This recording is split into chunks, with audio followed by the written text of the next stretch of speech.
Hello everyone. आप सब कैसे हैं? मैं उम्मीद करता हूं कि बहुत अच्छे होंगे और अपनी पढ़ाई को बहुत अच्छे से कर रहे होंगे। मैं आकाश कुमार बढ़ाना आईसीटी वर्चुअल क्लासरूम में आपका बहुत बहुत स्वागत करता हूं मेरे प्यारे बच्चों।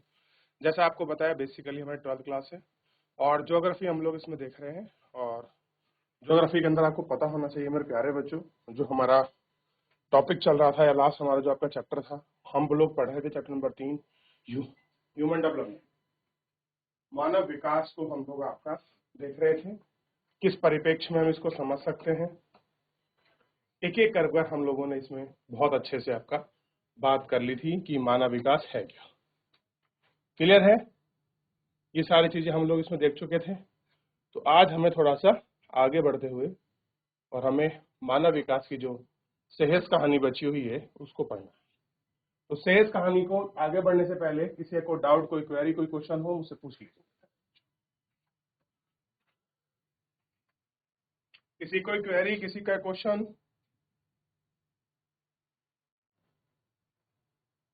चलिए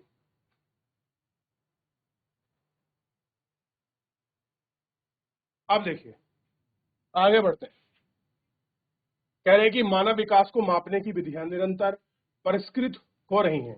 परिष्कृत का मतलब है फिल्टर हो रही हैं या उनमें लगातार आपका चेंजेस आ रहा है। और मानव विकास के विभिन्न तत्वों को ग्रहण करने की नूतन विधियों का अनुसंधान हो रहा है। संशोधनों ने किसी क्षेत्र विशेष में भ्रष्टाचार के स्तर और राजनीतिक स्वतंत्रता के बीच संबंध ज्ञात किया है। ऐसा किया है, आपका जो संबंध है वो आपका ज्ञात किया है।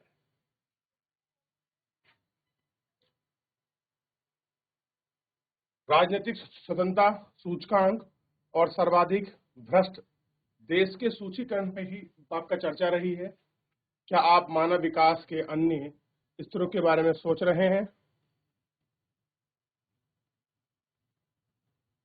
ठीक, अब बात करेंगे जो है अंतर्राष्ट्रीय तुलना। तो पूरा ह्यूमन डेवलपमेंट में हमने देखा था जो उल मामूद हक ने और अमर्त्य सेन ने जिस प्रकार के मानव विकास की अवधारणा की थी, उस मानव विकास की अवधारणा में प्राइम क्या था कि विकल्पों में आपका वृद्धि से ऑप्शंस होने चाहिए, लेकिन वो हम उसको ही आपका सर्वाधिक सर्वमान्य मान ले, ये भी सही नहीं है। और हमने बहुत सारे मान्य पॉइंटों को हमने देखने का प्रयास किया था। कह रहे हैं कि मानव विकास अंतर्राष्ट्रीय तुलनाएं रुचिकार प्रदेश की आकार, प्रदेश की प्रति व्यक्ति आय प्रत्यक्ष संबंध नहीं है। यह मानव विकास में बड़े देशों की अपेक्षा छोटे को बेहतर कर रहा है। इस प्रकार मानव विकास की अपेक्षा निर्धन राष्ट्रों को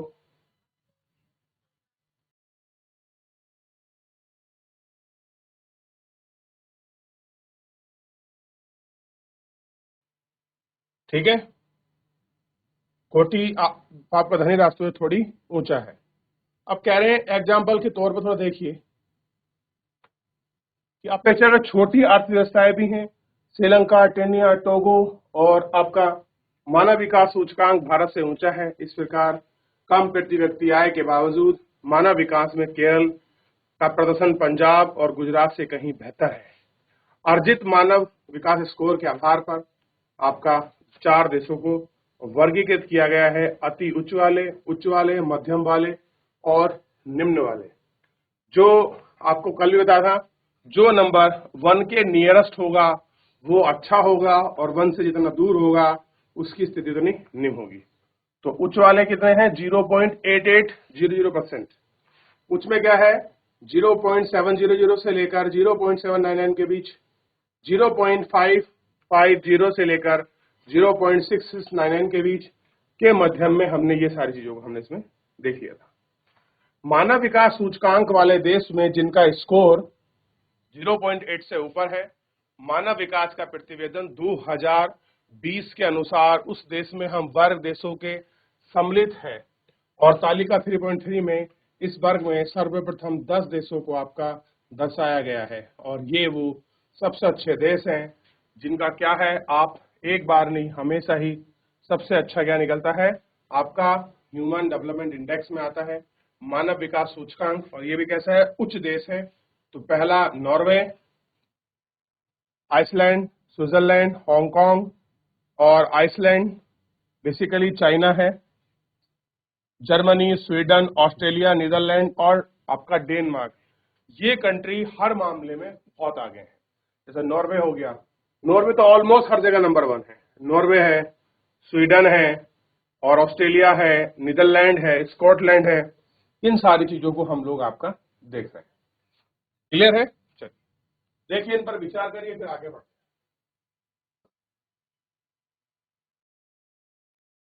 अब देखिए, कह रहे हैं कि उच्च विकास समूह में 53 देश सम्मिलित हैं। ऐसे देश अगर आप देखोगे जिनका मानव विकास समूह आपका 53 देश सम्मिलित है, और आप पाएंगे कि शिक्षा और स्वास्थ्य सेवाओं को उपलब्ध कराना ही सरकार की महत्वपूर्ण प्राथमिकता है। एजुकेशन को और हेल्थ की फैसिलिटी को प्रोवाइड कराना किसकी रिस्पॉन्सिबिलिटी है? ये गवर्नमेंट की रिस्पॉन्सिबिलिटी है। ठीक है, और यह जानना भी महत्वपूर्ण है कि उच्चतर मानव विकास वाले देशों में वे जहां सामाजिक खंड में बहुत निवेशक हुआ है, वे लोगों में शासन और उच्च निवेश से इस वर्ग और अन्य देशों में सर्वथा अलग कर दिया है। ज्ञात करने का प्रयत्न कीजिए कि देश की आय में कितना प्रतिशत इन सेक्टरों में खर्च हुआ है। क्या आप अन्य लक्षणों के बारे में सोच सकते हैं? इन देशों में आप जो है आप उनको समझ सकते हैं।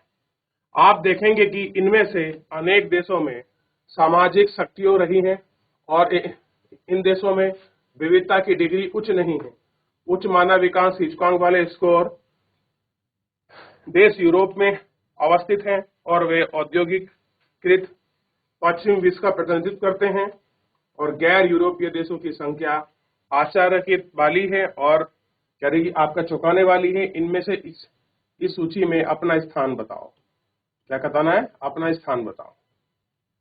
मानव विकास के माध्यम से स्तर वाले देशों का विशाल वर्गीतम है। उसके माध्यम से कुल मिलाकर 37 देश ऐसे हैं जिनमें अवधिकाश देश में द्वितीय अर्थव्यवस्था के बाद ही अवधि में हुआ है। इस वर्ग में कुछ देश आपका पूर्वकालीन निवेशक हैं, जबकि अन्य क्या हैं?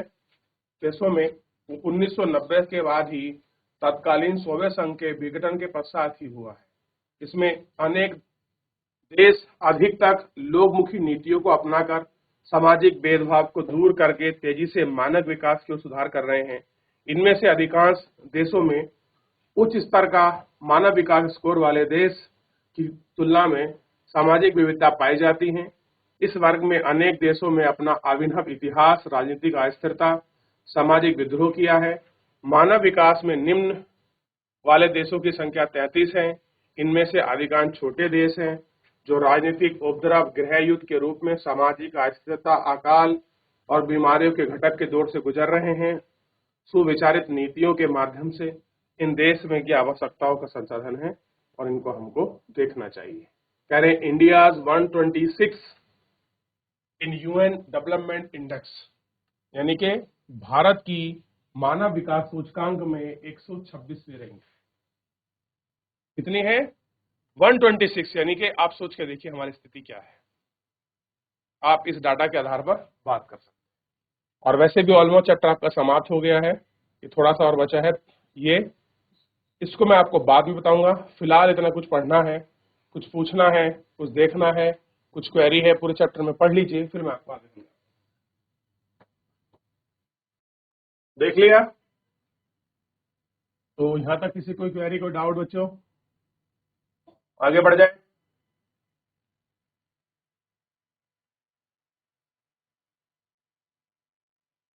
मानव विकास की अंतर्राष्ट्रीय तुलनाएं कुछ अत्यंत रुचिकार आपका परिमाण को दर्शाती है।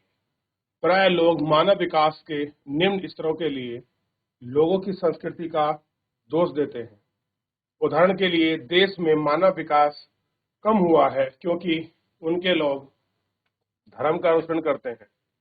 समुदाय के ऐसे वाक्य भ्रमपूर्ण हैं। देश में मानव विकास के लिए निम्न अथवा उच्च स्तर को आपका दर्शाया जाता है।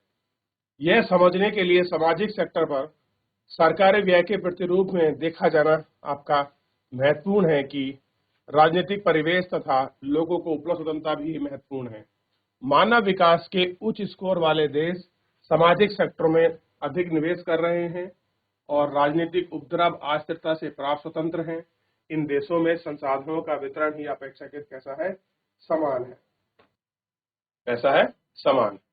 दूसरी ओर मानव विकास में निम्न स्तर वाले देशों में सामाजिक सेक्टर की बजाय प्रतिरक्षा पर अधिक व्यय किया जा रहा है। कारण क्या है? क्यों पिछड़ रहे हैं? क्योंकि ये लोग अपने डिफेंस में बहुत ज्यादा पैसा खर्च कर रहे हैं।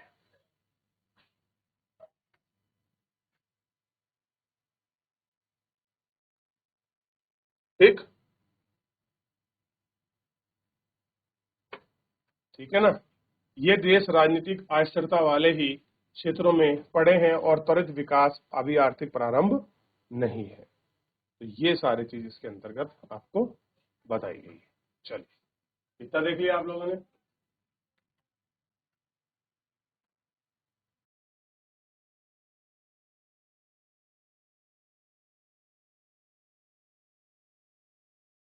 आगे बढ़ जाए। चलिए, पहला प्रश्न देखिए। निम्नलिखित में से कौन सा विकल्प विकास का सर्वोत्तम वर्णन करता है? आकार में वृद्धि, आकार में स्थिति, गुणों में धनात्मक परिवर्तन, गुणों में साधारण परिवर्तन। चलिए बताइए बच्चों, विकास का सर्वोत्तम वर्णन करता है। चार ऑप्शंस को पढ़िए, चैप्टर पूरा पढ़ चुके हैं आप। तो आंसर इसका ध्यान दीजिए बेटा। गुणों में धनात्मक परिवर्तन, पॉजिटिवली चेंज है इसमें, ये ध्यान रखना। क्या है? Positively change.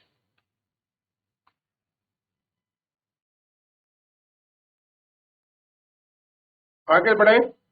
दूसरा क्वेश्चन आपने कर लिया होगा, बड़ा आसान था। मानव विकास की अवधारणा को किस विद्वान ने दिया है? तो मुझे बताने की जरूरत नहीं, डॉक्टर उल महबूल हक ने दिया है। देखिए, दोनों ने दिया है, लेकिन अगर दोनों ही ऑप्शन में हो तो हम क्या चुनेंगे? डॉक्टर उल महबूल हक, महबूब उल हक।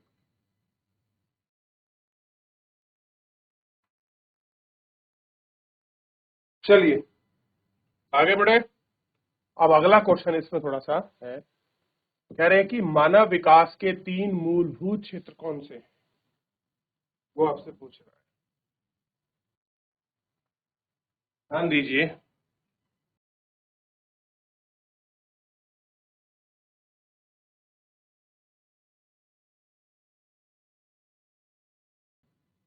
मानव विकास के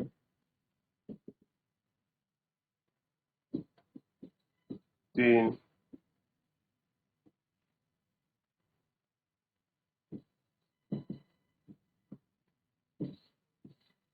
मूलभूत 3 मूलभूत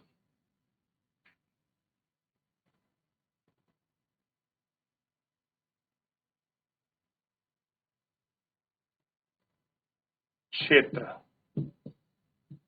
तो नंबर 1 शिक्षा,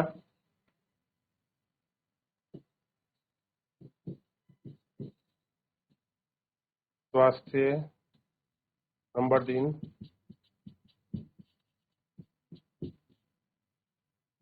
संसाधनों पर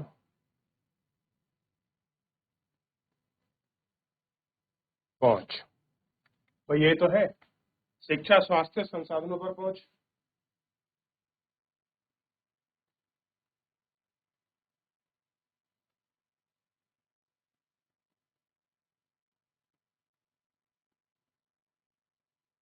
अब देखिए, शिक्षा से क्या होता है? लोगों में साक्षरता बढ़ती है। स्वास्थ्य से आप जानते हैं क्या होता है कि लोगों तक स्वास्थ्य सेवाओं की पहुंच होती है, और जो होता है आपका जीवन प्रत्याशा बढ़ती है। तीसरा में देखा संसाधनों पर पहुंच, संसाधनों से पहुंच से आपका मानव पूंजी में निर्माण होता है। ये तीनों चैप्टर आपको लिखने थे। देखिए,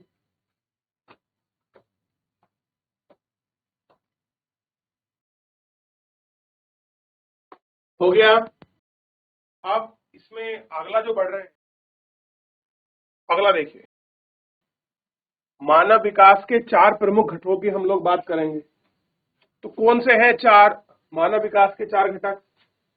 मैं पहले भी आपको बता चुका हूं और चैप्टर के दौरान हमने पढ़ते हुए भी उनको डिस्कस किया है।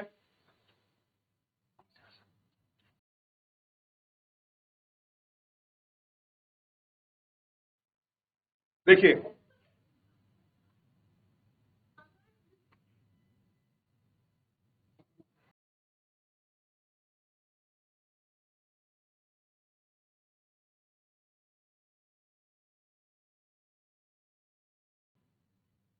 आंसर नंबर फोर्थ होगा वैसे। आंसर नंबर फोर्थ को देखिए, मानव विकास के 4 घटक। तो मानव विकास के 4। तो सबसे पहला इसमें घटक देखिए आप,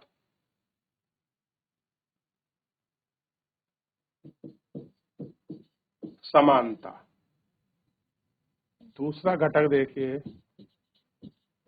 स्थिरता। और तीसरा घटक इसमें देखिए आप,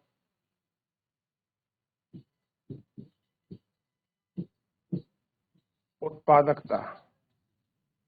और फोर देखिए इसमें, संसाधनों तक पहुंच।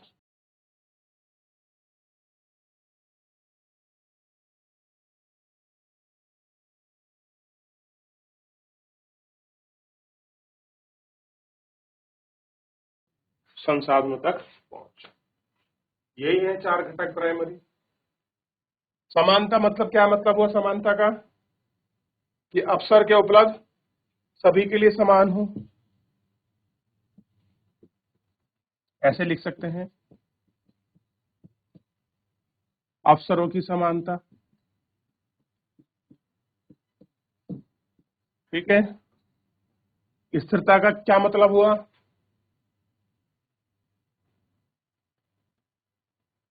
कि अवसरों में निरंतरता।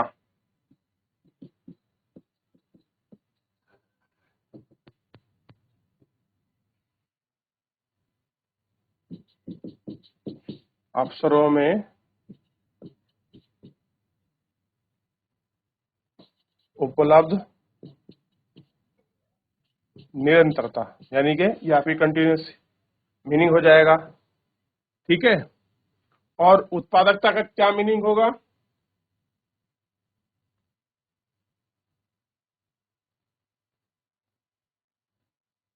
मानव श्रम में उत्पादकता या निर्माण में।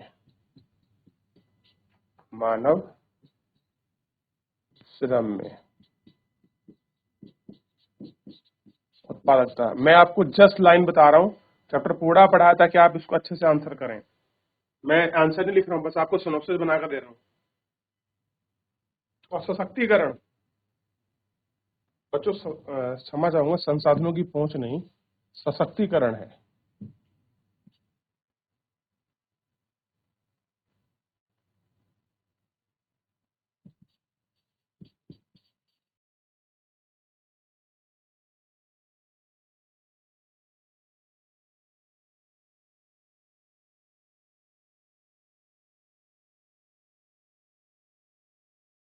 सशक्तिकरण, इसका मतलब है चुनाव करने की शक्ति। चुनाव का मतलब है चयन करने की, चयन की शक्ति। क्लियर है। चलिए, तो ये आपको इतने ऑप्शंस को करना था इस तरह से। तो फिलहाल आज के लिए इतना ही, चैप्टर पूरा समाप्त हो चुका है। घर जाकर अच्छे से पढ़िए, देख लीजिए, कर लीजिए। बाकी मिलेंगे नेक्स्ट लेक्चर में और नेक्स्ट चैप्टर में। धन्यवाद।